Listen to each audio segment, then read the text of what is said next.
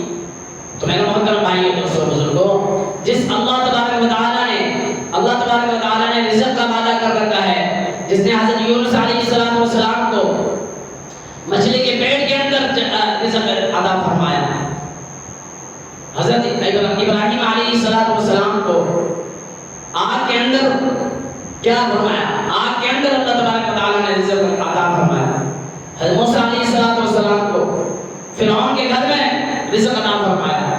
میرے محترم بھائیو دوستو، رزق رازق جو ذات ہے اللہ تبارک و تعالیٰ کی ذات ہے، اس سے بڑھ کر کوئی رازق نہیں، ایسا حافظ ہے اللہ تبارک و تعالیٰ کے علاوہ کوئی حافظ نہیں، حفاظت کرنے والا ہے۔ جب حفاظت کرنے پر آ جائے تو حضرت یونس علیہ السلام کو 40 دن کے اندر جو ہے مچھلی کے پیٹ کے اندر رکھا، حفاظت کر کے دکھائی۔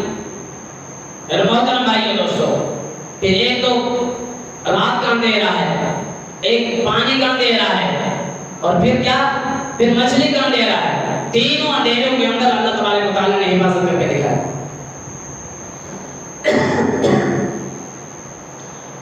تو رازق ایسی ذات ہے۔ میرے محترم بھائیو دوستو بزرگوں، اللہ جل جلالہ کے احکام کو مطابق اگر ہم زندگی بسر کریں گے، اللہ کے نبی سرکار دو عالم صلی اللہ علیہ وسلم کے طریقوں کو اپنائیں گے تو دونوں جہانوں میں کام ہے۔ صحابہ رضوان اللہ تعالیٰ اجمعین نے یہی کام کر کے دکھایا۔ حضور صلی اللہ علیہ وسلم جو طریقے کار بتلاتے گئے، صحابہ رضوان اللہ تعالیٰ اجمعین کو کام کرتے گئے کہ ایک جان ہے، ایک جان بھی اللہ تبارک و تعالیٰ کے لیے اللہ کے نبی سرکار دو عالم صلی اللہ علیہ وسلم پر قربان ایک عورت آپ علیہ السلام کی خدمت میں حاضر ہوئی۔ اللہ کے نبی کہہ رہے یہ چند ماہ کا یہ بیٹا آپ عنایت فرما لیں، آپ اپنی خدمت میں حاضر رکھ لیں۔ اللہ کے نبی سرکار دو عالم صلی اللہ علیہ وسلم نے فرمایا میں اسے کیا کام لے سکوں گا، نہ تو یہ چلتا ہے، نہ پھرتا ہے، نہ بولتا ہے، کچھ بھی نہیں سمجھ طرف سے آپ کی طرف وار آئے، تیر لگائے، کوئی شکاری جو ہے آپ کی طرف وار کرے تو اس بچے کو آپ اس طرف کر دیجیے گا تاکہ تیر آنے والا تیر جو ہے اس بچے کے اندر لگے، بچے کے اندر لگے۔ ایسے اصحاب کے اندر، صحابیات میں بھی ایسے شوق کا جذبہ تھا کہ اللہ کے نبی سرکار دو عالم صلی اللہ علیہ وسلم پر جان نشان کرنے والے تھے۔ میرے محترم بھائیو دوستو، اگر زندگی گزارنی ہے اللہ کے نبی سرکار دو عالم صلی اللہ علیہ وسلم کے طریقے کے مطابق، اللہ کے احکام کے مطابق زندگی بسر کریں گے تو دونوں جہانوں کے اندر کامیاب ہو گئے، دونوں جہانوں کے اندر کامیاب ہو جائے۔ اور جب جمعے کا وقت ہوتا ہے، اذان نماز کا وقت ہوتا ہے، تو فوراً اللہ تبارک و تعالیٰ کے احکام کو زندہ کرنے کی کوشش کی جائے، چلتے پھرتے اللہ تبارک و تعالیٰ کے احکام کو زندہ کیا جائے۔ مطلب یہ ہے کہ اگر نماز کے لیے آ رہے ہیں، راستہ جتنا دور اتنا اللہ تبارک و تعالیٰ ہر قدم پر ایک ایک نیکی لکھتے ہیں، ایک ایک درجہ بلند کرتے ہیں، ایک ایک خطا معاف کرتے ہیں اللہ تبارک و تعالیٰ۔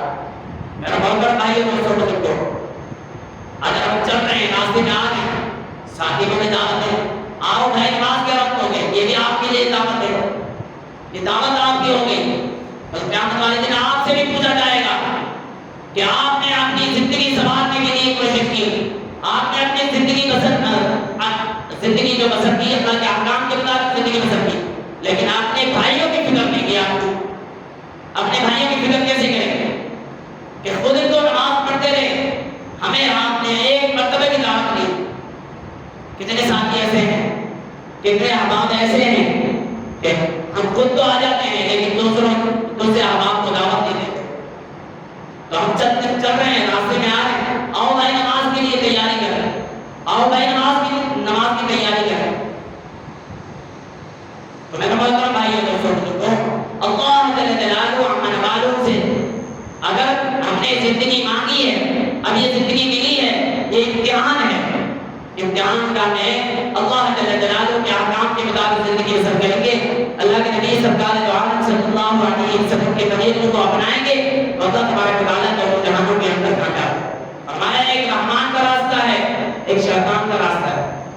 اگر ماحول کی بات ہوتی ہے، ماحول بنا ہو، ساتھ لوگ یہ ماحول بنا ہے، اب جمعہ کی نماز کا وقت ہونے کے قریب ہے، آپ حضرات یہاں جمع ہیں، اب یہ ایک ماحول بنا ہے جمعے کا، لیکن ایک جگہ آپ غلط جگہ لگا دیں، یہاں مسجد ہے، اللہ کا گھر ہے، غلط جگہ لگا دیں، گانے بجانے اور انفرادی کام۔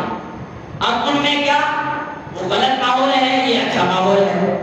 اب اللہ تبارک و تعالیٰ، اب جو رحمان کا راستہ ہے وہ اللہ تبارک و تعالیٰ کی طرف یعنی کہ جنت کی طرف کرتا ہے، جنت اللہ تبارک و تعالیٰ کا راستہ کرتے ہیں، جنت کی طرف ہم پہنچنے کی کوشش کرتے ہیں۔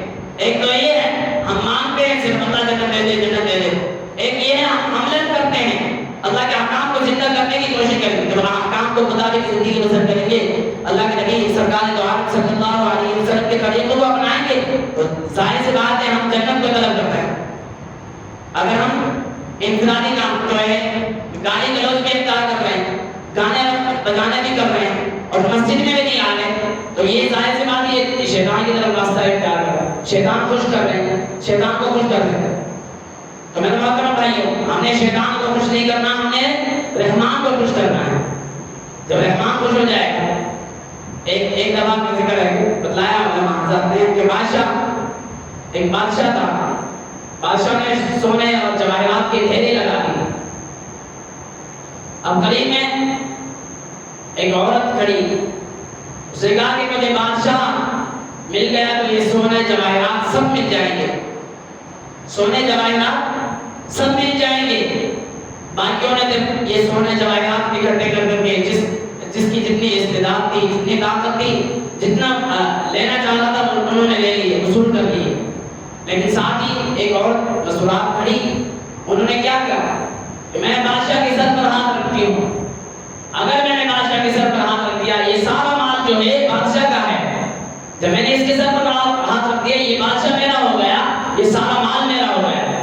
تو اسی وجہ سے ایسا ہے کہ ہم اللہ تبارک و تعالیٰ کو راضی کر لیں گے، دوسرے لوگ ناراض ہوتے ہیں، ناراض ہو جائیں، ہم نے اللہ کے احکام کو زندہ کرنا ہے۔